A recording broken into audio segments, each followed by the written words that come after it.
Olá pessoal, tudo certo? É um prazer estar aqui.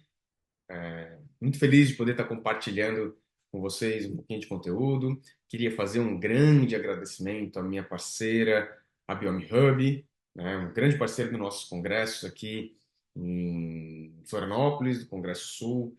Ah, Atende super bem os meus pacientes quando eu preciso que façam as avaliações de microbioma dos meus pacientes e eu acho muito legal essa troca de informações, isso que ela está permitindo, né? De a gente estar aprendendo com a experiência dos outros colegas, de trazendo conteúdo científico, embasamento científico para que a gente possa estar aí trocando figurinhas. E essa é a minha ideia de hoje aqui. Eu quero trazer um pouquinho de conteúdo e eu vou fugir um pouquinho de permeabilidade intestinal. Eu vi que já tiveram outros temas parecidos. Eu queria até pensei em trazer alguma coisa relacionada à permeabilidade intestinal do atleta, mas o Márcio vai abordar esse conteúdo com vocês. Então, eu vou falar de um conteúdo que eu tenho discutido bastante ultimamente, aí dentro da minha visão, que é um pouquinho de REDS, tá? Então, de deficiência energética relativa ao esporte. E aí, bom, a gente, qualquer coisa eu fico à disposição de vocês em um outro momento, tá? Então, acredito que agora todos vocês já estão vendo minha tela. Deixa eu me apresentar antes de qualquer coisa, né? Meu nome é Brian Cordeiro, como eu falei anteriormente, eu sou nutricionista, sou profissional de educação física. Comecei minha trilha dentro da nutrição já há muito tempo, já estou formado há 22 anos, mas eu entrei na nutrição para fazer, para trabalhar com nutrição esportiva. Hoje, né, eu trabalho especificamente com pacientes ah, desportistas e atletas, né? A gente atende dentro, eu atendo dentro do consultório, a gente atende de tudo, mas em especial, eu costumo falar com os meus pacientes, eles são, 99% deles são ativos. Mas para eu conseguir isso, eu foquei em trabalhar em especializar em nutrição esportiva, então eu fiz educação física durante a faculdade, fiz as duas ao mesmo tempo, que eu queria muito fazer isso, trabalhar dentro do consultório com os meus pacientes, porque eu tinha sido atleta de natação quando mais novo. E aí eu fiz o mestrado logo em seguida, e agora, depois de muito tempo, estou fazendo doutorado, inclusive na mesma linha de pesquisa que o professor Guilherme Mendes, pesquisando sobre polimorfismo genético de cafeína em atletas, em específico aqui, vou trabalhar com mulheres corredoras. Mas hoje eu vim aqui para falar de REDS, para vocês, ou REDS, como vocês quiserem chamar. Né? O que significa REDS e do conceito teórico à prática clínica. Então, para a gente entender REDS, a gente tem que entender alguns conceitos. E o primeiro conceito que a gente precisa entender é o da disponibilidade energética. O que é esse conceito da disponibilidade energética? É um conceito que é importante para a gente conseguir, porque ele é causador, ele é fator de causa para aí essa deficiência energética relativa ao esporte, que é o símbolo, o significado de REDS. Bom, então vamos primeiro nesse conceito aqui, que é o de balanço energético, que é um conceito que todo mundo conhece. Então aqui está exemplificado o balanço energético, todo o nosso gasto energético diário, o metabolismo de repouso, o efeito térmico do alimento, as atividades planejadas do dia, que são as atividades rotineiras, e o nosso gasto energético do exercício. E aqui no meio temos uma exemplificação da nossa ingesta energética diária. Quando esse menos esse dá zero, significa que a gente está em balanço energético, ok? Tranquilo para todo mundo, né? Acredito que isso é de boa. O que é a disponibilidade energética? Bom, agora a gente vai para esse outro lado aqui dessa nossa lâmina, desse artigo. Ele mostra justamente isso. É a ingesta diária menos o gasto energético do exercício, aqui o EE, gasto energético do exercício. O que sobra é o que está disponível para processos fisiológicos. Então, isso é a disponibilidade energética. Tá? Então, representa energia disponível para um sistema biológico para manter função fisiológica. Um exemplo prático: se a gente tem um indivíduo que consome, que gasta 2.800 calorias por dia, e essas 2.800 calorias por dia representam aí, né, o gasto energético diário dele total. E aí ali tem o gasto energético do exercício, das atividades e as funções metabólicas e fisiológicas do paciente. Mas de repente ele passa a ingerir 1.500 calorias. E isso poderia acontecer por inúmeras razões. O que vai acontecer? Vai faltar energia para as funções fisiológicas, uma vez que o gasto energético do exercício, das atividades diárias, ele vai gastar, ele ingerindo ou não. Ou ele vai faltar energia, não vai ter energia disponível para recuperar essas funções energéticas, porque ele vai usar a reserva dele, né? Não tem energia suficiente para recuperar a substrato de reserva, e isso acaba impactando nas funções fisiológicas. Brian, mas uma deficiência energética, uma baixa disponibilidade energética não é algo natural e inerente do próprio dia a dia? Sim, é. E os próprios autores desse artigo aqui, Areta em si, eles fazem uma grande discussão exatamente em cima disso.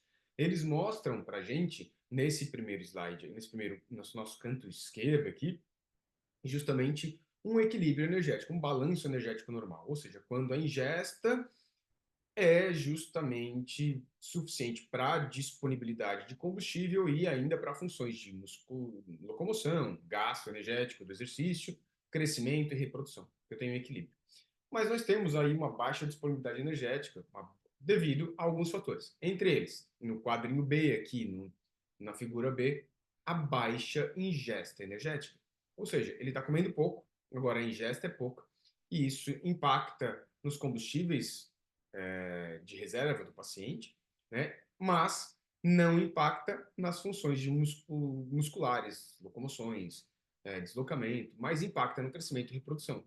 Para isso, impacta em que situação numa via natural? E aí os autores, inclusive, eles vão fazer essa discussão sobre, por exemplo, um processo natural de adaptação ao longo dos milhares de anos da evolução dos seres humanos. Antigamente, os indivíduos eram coletores e eles precisavam buscar alimento. E, por alguma situação, havia uma redução de alimentos, de oferta de alimentos naquele local. Então, eles tinham uma ingesta energética prejudicada. E isso gerava aí uma disponibilidade energética mais baixa. Eles precisavam continuar se locomovendo, se movimentando, buscando por alimentos. Então, acabava impactando, se isso for por longo prazo, em crescimento e reprodução, por exemplo, né? Funções reprodutivas, pensa lá nas questões hormonais. No contexto esportivo, os próprios autores trazem ali uma privação dietética, energética em função de uma redução de gordura corporal, porque isso é inerente para uma melhora da performance em algumas situações, né? Ou uma determinada estratégia, ou um aumento, uma restrição para uma determinada fase do treinamento. Então, em situações pontuais, isso aí realmente pode acontecer. Uma outra alternativa, que é discutida na literatura e que os próprios autores trazem ali, é em função do aumento do gasto energético do treino, né? Do aumento da atividade, do gasto energético, da atividade física, do exercício físico em si. Então, nessa figura C, eles mostram justamente isso. Eu tenho uma ingesta energética normal, eu tenho combustíveis aí prejudicados, por quê? Porque eu aumentei meu gasto energético relacionado ao deslocamento, à manutenção, da sobrevivência, e isso acaba impactando no crescimento e na reprodução. Mas, Brian, quando eu aumento o meu gasto energético, eu vou impactar ali do exercício, eu vou impactar no crescimento? Se não houver uma adaptação em relação à ingesta energética, isso pode sim impactar. Num ambiente natural, numa situação natural, os próprios autores trazem ali, por exemplo, no processo evolutivo, eu tinha que ir muito mais longe para buscar comida. E aí eu aumentava minha ingesta, meu gasto energético, que não era suficiente para suprir o que eu consumia. E aí eu tinha uma deficiência temporária. Tá? No contexto esportivo, a gente tem aí o aumento do volume de treino, eu tenho o aumento das cargas de trabalho, a evolução no processo de periodização de treino, tudo isso poderia impactar. E aí deve ser compensado. Ok, Brian, tu falou do processo evolutivo, então nós temos uma adaptação e isso poderia ser, de certo modo, positivo? É exatamente isso que a Areta traz aqui para nós e mostra nessa outra figura, na figura 2 do artigo publicado em 2023. E 23. E eles falam que durante esses processos de baixa disponibilidade energética, elas têm efeitos positivos. E aí eles citam, por exemplo, uma realocação de substratos energéticos, o aumento da utilização de gordura, né? Uma manutenção ou um upregulation das nossas mitocôndrias, às vezes até um estímulo para o aumento da biogênese mitocondrial, e eles ainda citam talvez uma maior atividade, uma maior sinalização para construção de miosina de cadeia pesada ou até mesmo eficiência. E eles botam um ponto de interrogação lá nas mitocôndrias cerebrais, que talvez houvesse uma adaptação de biogênese mitocondrial em neurônios. Mas um down regulation, aqui mostra um down regulation dos hormônios sexuais, reprodutivos e também uma redução da densidade mineral óssea. Então, a gente tem benefícios e malefícios, o problema está onde? Está na dose. É que nem um remédio. Depende da dose, ou é veneno ou é remédio. E aí, por isso, nós temos o conceito de uma baixa disponibilidade energética, que o símbolo é low EA, por isso é que LEA ali, né? Então, low EA é adaptável e problemática. O que seria a low EA adaptável? Quando a gente tem aí uma exposição, uma redução na disponibilidade de energia de curto tempo associada a efeitos benignos e reversíveis dos biomarcadores. Sinaliza uma partição adaptativa de energia e a plasticidade da fisiologia humana. Em cenários de manipulação consciente de composição corporal, isso é natural, né? E em situações de treinos intensificados podem estar envolvidos, mas geralmente de curto prazo, com impacto mínimo a longo prazo. Pode ter benefícios agudos para a saúde e desempenho. Uh, E aí nós temos a low EA problemática, que é quando essa redução ela é persistente, essa baixa disponibilidade energética. A gente tem aí isso, uma associação com perturbações significativas de sistema fisiológico, e aí apresentando sinais e sintomas e representando uma resposta mal adaptativa, né, em características de grandes magnitudes e frequências desses sintomas e pode ser amplificada por fatores moderadores ou perpetuadores, aqueles que podem potencializar a permanência dos sintomas, né, impactando na saúde, bem-estar e desempenho humano. E aí, levando aí a uma deficiência energética relativa ao esporte. Brian, e o que isso pode impactar, né? Como a gente pode, então, identificar essa baixa disponibilidade energética? Primeiro, a gente precisa aprender a calcular a baixa disponibilidade energética. Então, é um cálculo simples e as equações aí já são bem...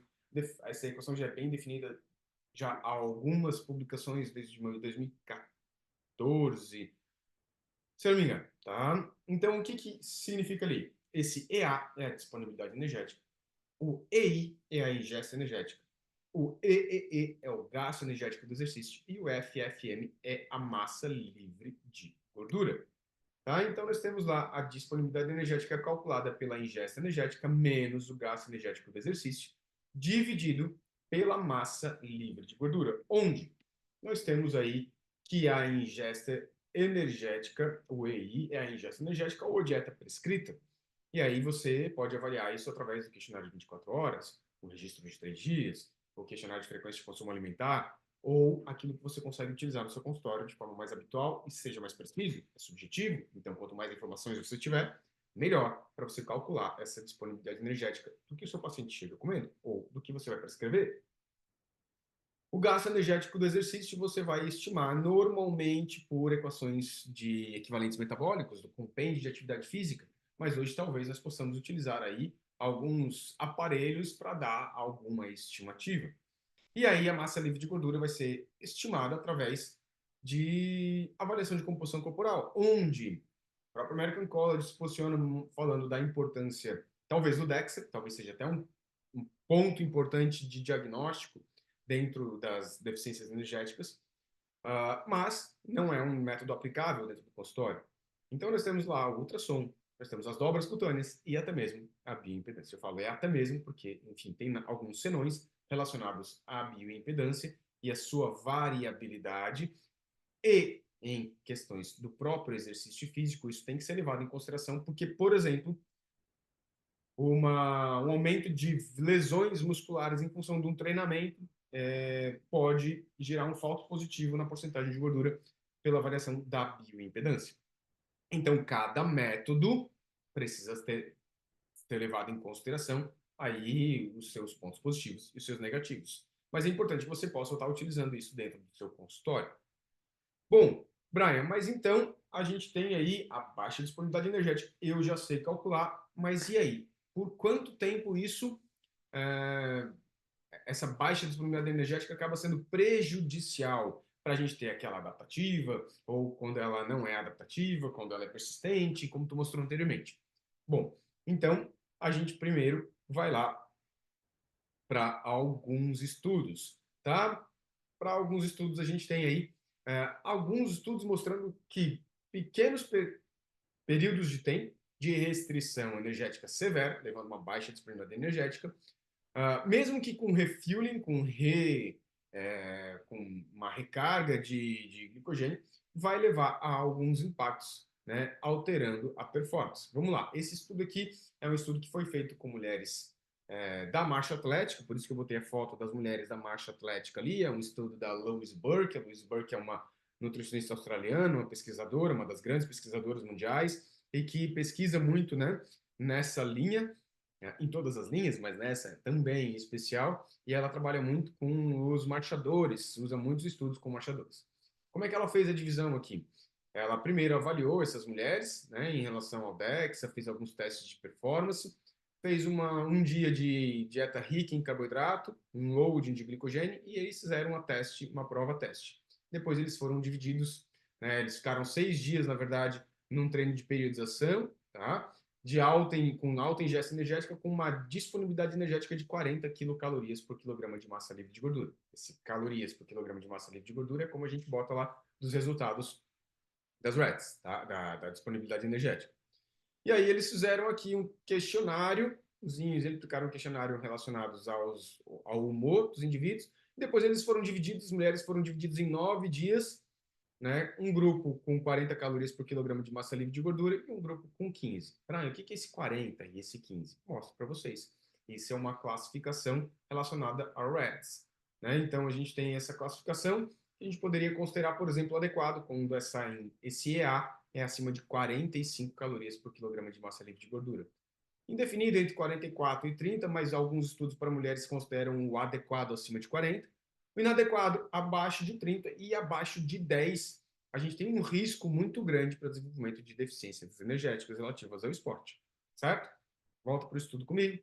Voltando para cá, então vou lembrando que eles fizeram uma divisão, né, aqui e aqui entre mulheres que estavam em boa disponibilidade energética, 40 calorias por quilograma de massa livre de gordura, e aqui baixa disponibilidade energética com 15 calorias por quilograma de gordura por dia. E aí depois eles fazem um refueling aqui de um dia de alta ingesta de carboidrato, de glicogênio, e eles fazem uma segunda prova. Tem uma prova aqui, uma prova cá, aqui, para poder balizar e fazer um comparativo, né? E aí, então, eles têm aqui, mostram no artigo, né, só a ingesta de cada grupo. Então, eles têm o primeiro momento onde eles têm uma dieta rica em carboidrato parecida nos dois grupos, depois eles separam, e aí eles mostram aqui que um grupo estava com high carb, 9 gramas de carboidrato por quilograma de peso, e o outro estava em low carb, 4,7. Low carb, na verdade, não era low carb, estava em baixa disponibilidade energética, desculpa, tá? Então, alta disponibilidade energética deu 9 gramas de carboidrato por quilograma de peso, e baixa disponibilidade energética deu 4,7. Aqui, proteína, lipídio, mais para mostrar que não há diferença entre eles, só mesmo na quantidade de energética e de carboidratos, tá?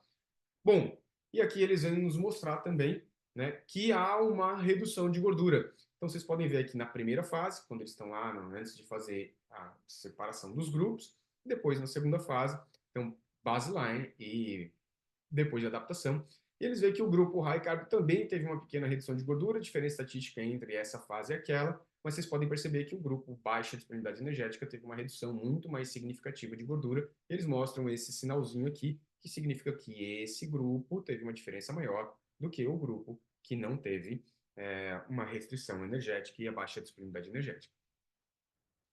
E depois aqui eles vão mostrar alguns gráficos, algumas figuras, e o que eles vão mostrar para a gente é que há uma diferença do tempo de treinamento entre pré e pós-intervenção e treinamento. Tá? Então, em relação ao tempo, a gente vê aqui entre pré e pós, porque eles ficaram treinando algum tempo, há uma diferença de tempo nos dois grupos, mas não houve diferença significativa entre os grupos. O grupo que consumiu alta ingesta energética e baixa ingesta energética. Mas vocês podem perceber que há uma diferença entre eles, mas a diferença não foi significativa, talvez por causa daquele load de carboidrato. Mas o que acontece em especial, que eu queria chamar a atenção aqui para esse grupo, para esse estudo, é que eles tiveram uma grande diferença, uma diferença bem significativa nos pontos relacionados àquele questionário de estresse, né? E eles mostraram boas diferenças entre os dois grupos em relação a maiores pontos e gatilhos de estresse e de ansiedade. Bom, então, como conclusão, os autores falam: que em algumas situações, por exemplo, uma fase preparatória por curtos períodos de tempo, e aqui foi utilizado 9 dias, ela pode ser interessante, pode promover a redução de gordura corporal, não implica na piora nem na melhora do tempo, então isso tem que ficar claro, na piora nem na melhora do tempo, lembra que foram 9 dias somente, pode ser utilizado quando a redução de peso é necessária, mas aumenta a fadiga, estresse e piora a recuperação. Ah, Brian, mas tu tens algum outro estudo? Tem, esse outro estudo aqui com poucos dias também, tá? Com baixa disponibilidade energética, reduzindo a taxa de síntese proteica muscular miofibrilar e sarcoplasmática em mulheres treinadas.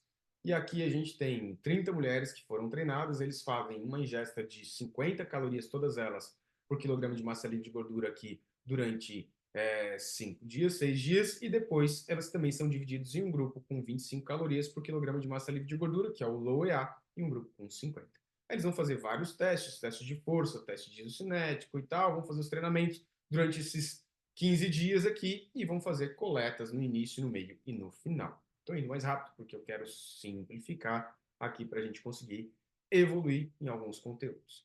Então, eles mostram aqui a ingesta energética, mostrando que não há diferença significativa, né, nos momentos entre os dois grupos, e que sim, né, no grupo intervenção aqui a gente tem uma ingesta de 1.300, enquanto que no outro grupo lá de a disponibilidade energética ótima, que é esse OEA aqui, é de 2.400. A ingesta de carboidrato deles está aqui, que eu fiz o cálculo lá em cima pela média do peso da amostra, de 4,85, e aqui de 2,26, tá? E aqui só mostrando que não há diferença significativa entre os grupos. E aí, então, eles nos mostram em relação ao processo de evolução, né, de peso corporal, onde o grupo OEA tem uma diferença mais significativa, de massa livre de gordura também, e massa de gordura corporal. Mas o que é interessante que a gente quer mostrar aqui em relação à taxa de síntese proteica, esse FSR, miofibrilar e sarcoplasmático, onde a gente consegue ver bem claramente que a taxa de síntese proteica miofibrilar do grupo low EA, que está em rosinha, foi muito menor do que do grupo que tinha ótima ingesta energética. E aqui, da mesma forma, a hipertrofia, né? Hipertrofia não, mas a taxa de síntese proteica sarcoplasmática também bem menor, com diferença significativa entre eles, mesmo depois de 15 dias de treinamento, tá? Eles também avaliam a questão do balanço nitrogenado, mostrando uma redução desse balanço nitrogenado no grupo low EA, no período pré-intervenção e pós-intervenção, assim como um aumento da excreção de nitrogênio. E aí eles também mostram aqui alguns impactos na questão do metabolismo de repouso, impactando no grupo low EA, não impactando no outro grupo, bem como nos hormônios TSH e T3 do grupo low EA. Então, gente, a gente volta para cá, né? Esse aqui é o resumo do próprio artigo. Eles mostram, né, uma redução do balanço nitrogenado, redução de composição corporal, redução de marcadores sanguíneos, redução do metabolismo de repouso, redução da síntese proteica. E aí, colocando um artigo lado a lado em cada um dos artigos, eu chamo a atenção para uma coisa, duas coisas, na verdade. Primeiro, esses dois estudos foram com pouco tempo, 9 e 10 dias. E com 9 a 10 dias, a gente já teve alguns impactos aí metabólicos, fisiológicos, de resposta e tal. Mas o que eu queria chamar muito a atenção é que, olha só, o grupo low EA de ambos os estudos, um tinha 4,7 gramas de carboidrato por quilograma de peso e o outro tinha 2,6 gramas de carboidrato por quilograma de peso. E este talvez seja um grande ponto a ser levado em consideração, porque em muitas situações de consultório e em muitas situações do dia a dia, o seu paciente chega consumindo baixas quantidades de carboidrato. E há autores na literatura que citam, inclusive, que essa baixa disponibilidade energética, ou baixa disponibilidade energética em geral ali, também poderia ser traduzida, ou que o principal impacto seja a baixa disponibilidade de carboidrato. Então, isso é algo que a gente vê muito frequente dentro dos nossos consultórios, porque hoje em dia muita gente tem medo de consumir carboidrato. E, gente, o carboidrato está muito, muito relacionado à performance esportiva. E eu tenho certeza que muitos de vocês que já atendem consultório veem isso no dia a dia. E, para quem é professor, para quem está dentro da graduação, para quem está na faculdade, às vezes se identifica com essa restrição ou esse medo de consumir carboidratos ou identifica colegas. Tô certo ou tô errado? Pois é. Esse aqui é só um exemplo de uma paciente, colega minha antes, que é também a Nutri, que chegou e antes de consultar, mandou mensagem pedindo ajuda, que ela é uma Nutri que é corredora é, de provas de 10 quilômetros, meia maratona. E aí ela fala assim na mensagem: estou fazendo a hidratação de 40 ml de água por dia. O que você acha desse volume? No dia anterior à prova, eu faço uso de um isotônico e 2 gramas de sal antes de ir para a prova e mais 2 gramas. Ela me relatou que estava aí se sentindo mal, que chegou a quebrar no meio da última prova, com bastante dificuldade de melhorar a performance, não conseguia evoluir. E aí, né, eu perguntei, tá, mas daí ela continua, desculpa. A minha preocupação é porque eu era velocista, meu treinador me puxou para a prova de 10 quilômetros, e como eu estou muito acostumado com volumes baixos, ainda não sei se é uma boa estratégia para encaixar perfeitamente nesse percurso. Gente, para 10 quilômetros, não tem necessidade de aumento da ingesta de sal. Mas, enfim, isso é uma outra conversa para um outro momento. E aí eu pergunto, pô, mas e aí, como é que está a sua dieta? Como é que você está se ingerindo? Ela assim, tá aqui calculado, e puft, olha lá, a ingesta dela, 1.100 calorias. Para uma mulher que treina para provas de 10 quilômetros, gente, isso é muito, mas muito pouco. E a ingesta de carboidrato dela, 2,25. E isso que ela é nutri. Então, gente, isso é algo que eu vejo que é muito comum dentro do consultório. E isso é potencializado pelas redes sociais, pela preocupação com a estética. E é justamente o que esse artigo chama a atenção de uma nova epidemia de má nutrição em atletas jovens da Eslovênia. E eles citam, inclusive, essas grandes influências das redes sociais. E aí, isso é algo que acontece no dia a dia? Pois é, eu tenho certeza que sim, e eu tenho certeza que muitos estão pensando para isso. Bom, Brian, mas e aí? E as REDs? Você não identificou, não falou sobre isso. Muito bem. Como identificar as REDs? Bom, recentemente a gente teve aí uma nova publicação sobre REDs, e aí eles trazem para nós, né, o Comitê Olímpico Internacional trouxe para nós essas duas rodas aqui, digamos, de sintomas, que nós vamos ampliar um pouquinho para entender. E essa primeira roda que a gente vai falar aqui é os impactos na saúde dos nossos pacientes. Porque quando a gente fala em REDs, a gente normalmente pensa em atletas, mas não significa necessariamente de atletas de alto rendimento. E essa aqui eles falam justamente em é, saúde. E olha só, essa baixa disponibilidade energética está no centro da roda. Está no centro da roda. E olha em quanta coisa que essa baixa disponibilidade energética prolongada, acima de 10, de 14, de 15, de 30, de 60 dias, gente, não tem um tempo específico previsto para isso, né? A gente precisa estar atento aos sintomas do nosso paciente. E olha só a quantidade de sintomas. Alteração de função reprodutiva, porque a gente tem aí redução e alteração das funções hormonais mesmo, de hormônios reprodutivos, tanto em homens quanto em mulheres, mais impactantes nas mulheres, levando, por exemplo, a menorreia e dismenorreia. A queda da saúde óssea, então aqui impactando diretamente na saúde óssea, uma vez que impacta em estrogênio, vai impactar na saúde óssea. Disfunção gastrointestinal com aumento de permeabilidade intestinal. Eu olho para o lado que tem uma tela um pouquinho maior aqui que me ajuda a ler quando está menorzinho. Vamos ver se eu consigo ampliar aqui, ó, maravilha.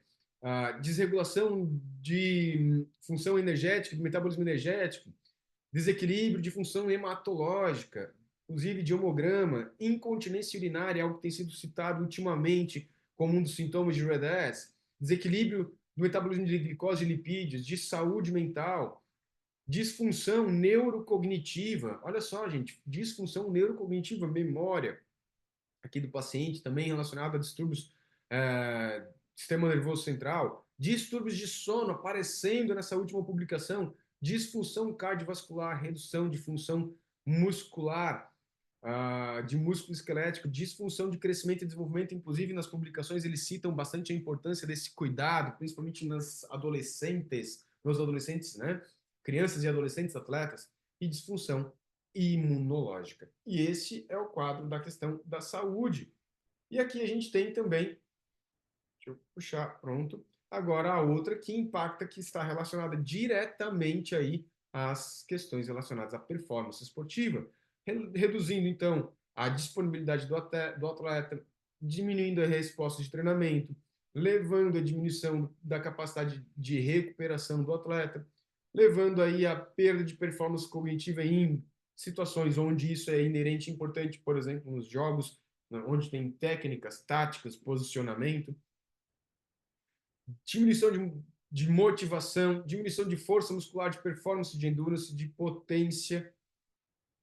Então, a gente tem aí impactos na função, nas funções do atleta relacionadas à performance, muitas delas relacionadas às alterações hormonais. Esse déficit energético e a baixa disponibilidade energética leva, sim, a algumas alterações hormonais que podem impactar, inclusive, no nosso metabolismo. Uma delas, e bastante citada na literatura, é a redução da leptina, que é uma adiponectina, e que está relacionada a uma redução do metabolismo de repouso, uma redução dos hormônios esteroides, tanto em homens quanto mulheres, impactando diretamente no fluxo menstrual nas mulheres e uma redução dos níveis de testosterona em homens, diminuindo o consumo, o uptake de colesterol, porque diminui essa necessidade, e isso a gente tem um impacto, tirando um aumento da hipercolesterolemia, impactando nos valores de IGF-1, que também impacta nos valores da densidade mineral óssea, impactando nos hormônios tireoidianos, impactando diretamente no metabolismo de repouso, e esse é um dos sintomas clássicos. Brian, na prática, como é que a gente pode fazer para tratar e para identificar isso? Eu sempre chamo a atenção que a gente precisa fazer um follow-up dos pacientes, acompanhar os nossos pacientes, né, nesse aparecimento dos sinais e sintomas. E a própria publicação recente aí de 2013 fala justamente isso, né? Buscar sintomas para que a gente consiga acompanhar esse paciente dentro dos desfechos, dentro dos sintomas que esse paciente vai apresentando ao longo desse treinamento. Então, você atende um paciente em um determinado momento e você precisa fazer esse acompanhamento desse paciente em relação a esses sinais e sintomas que o paciente vai ter. E uma outra forma que eu costumo utilizar muito da prática, que é a gente saber quanto é o mínimo que eu preciso dar para o meu paciente para que esse paciente não venha a desenvolver RED-S. E aí a gente precisa voltar lá para essa tabelinha onde a gente fala que a gente precisa atingir, no mínimo, 30 calorias por quilograma de massa livre de gordura. Então, se a gente tem essa informação, a gente pode usar a nossa equação, que a gente já sabe, e a gente inverte a equação para a gente buscar a ingesta energética. Gente, eu só fiz mudança aqui baseado no que a gente em matemática básica, né? Eu inverti a equação onde eu posso partir, determinar minha ingesta energética a partir do meu EA mínimo, multiplicando pela massa livre de gordura e somando o gasto energético do exercício.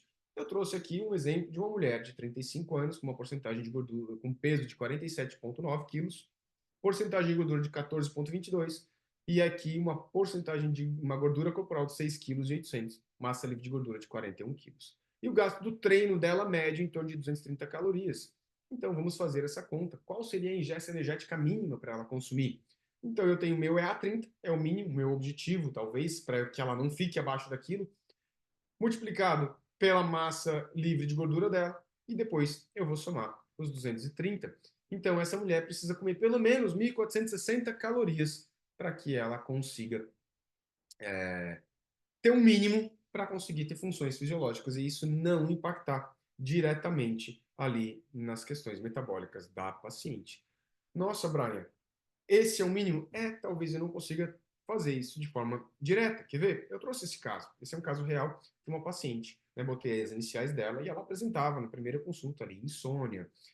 Ela apresentava olhos, embaixo dos olhos, bolsas, olheiras embaixo dos olhos, emborrada, olhos inchados, sinusite, corrimento, inflamação, tosse crônica, alguns sinais e sintomas de cabelo e unha, com acne, com queda de cabelo, com unhas frágeis, com manchas brancas, dificuldade de respirar, já um pouco também por causa de ansiedade, intestino com diarreia eventual, eventualmente constipação, dores articulares e artrite, enfim, uma série de sinais e sintomas aqui, e também de alguns exames que eu mostro para vocês aqui, uma paciente com uma, não vou nem dizer que é importante essa hipercolesterolemia, mas um colesterol de 214, um LDL de 118, uma glicemia já normal, hemoglobina glicada normal, insulina já até baixa, né?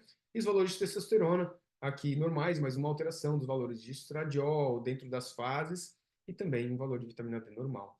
E aqui também chamando a atenção para um zinco total de 76, um zinco, né, próximo dos limites inferiores. São alguns sintomas que me chamaram a atenção sem alterações de hemogramas. Essa aqui é a minha avaliação que eu faço da paciente. Então, aqui tem bastante dados, eu faço a calorimetria do meu paciente, então aqui a gente conseguiria ver o metabolismo de repouso dela, né? O gasto dela é um pouco abaixo do que a gente esperava encontrar, justamente talvez por uma termogênese adaptativa. Tá? Então, aqui eu faço uma estimativa do gasto energético total dela, e do outro lado eu tenho a composição corporal dela, como eu já tinha mostrado, 14,22% de gordura corporal.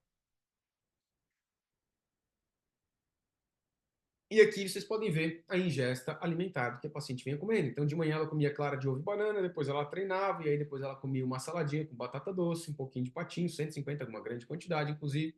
Depois um pouquinho de aipim com 100 gramas de patinho, e aí salada, legumes, feijão à noite e, de novo, carne, proteína. E isso aqui dava um total ali de 1.200 calorias, a disponibilidade energética de 22 calorias por quilograma de massa livre de gordura, já apresentando alguns sinais e sintomas. Quando eu vou montar a dieta da paciente, não preciso fazer nada restritivo. Monto uma dieta normal, aqui tá uma refeição se preocupando com o horário do treino, então 2 horas antes do treino, uma boa refeição com uma boa quantidade de carboidrato para ela. Depois ela vai fazer ainda 30 minutos antes do treino um pouquinho de uma vitamina com whey, banana e fruta vermelha.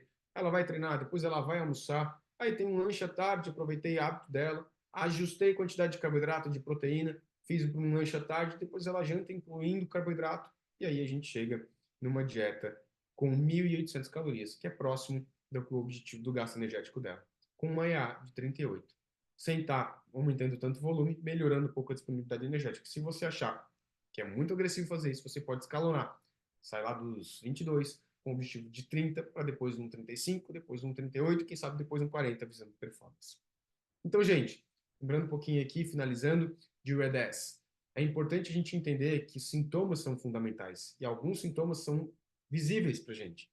Né? Então, a gente vê que o paciente que chega no nosso consultório com cansaço, com queda, piora do sono, alguns pacientes com crescimento e desenvolvimento prejudicado, principalmente aqueles pacientes adolescentes, crianças, redução de rendimento, que ele relata para você, redução de força, de potência, não consegue evoluir no treinamento, algumas mulheres apresentando menorreia e desmenorreia, uma redução de peso ou perda excessiva de peso, de porcentagem de gordura de forma muito rápida, perda de motivação, baixo consumo energético, baixo consumo de carboidrato.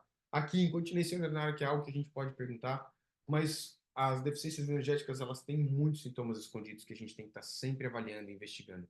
E por trás de tudo isso, a gente tem muitos gatilhos que podem estar impactando, porque a gente tem muito hoje em dia os transtornos alimentares, né? Impactando nessas escolhas alimentares. Então, eu preciso estar sempre avaliando tanto as questões subjetivas, questionando, conversando dos problemas mentais, mas também das questões hormonais que eu preciso estar avaliando com os nossos pacientes, as funções hematológicas, a questão da imunidade, os hormônios reprodutivos, as funções gastrointestinais, as funções neurocognitivas, a redução da saúde óssea, o metabolismo do meu paciente, e aí a questão do perfil lipídico também, e o perfil glicídico, e aí a função cardiovascular. Eu preciso estar sempre acompanhando o meu paciente. Certo? Bom, acho que era isso, para ficar dentro do tempo, e agradeço enormemente aí o tempo de vocês. Tá? Eu fico à disposição de vocês. Esse arroba aí é do meu Instagram, se vocês quiserem me achar, e também se tiverem qualquer dúvida ou questionamento.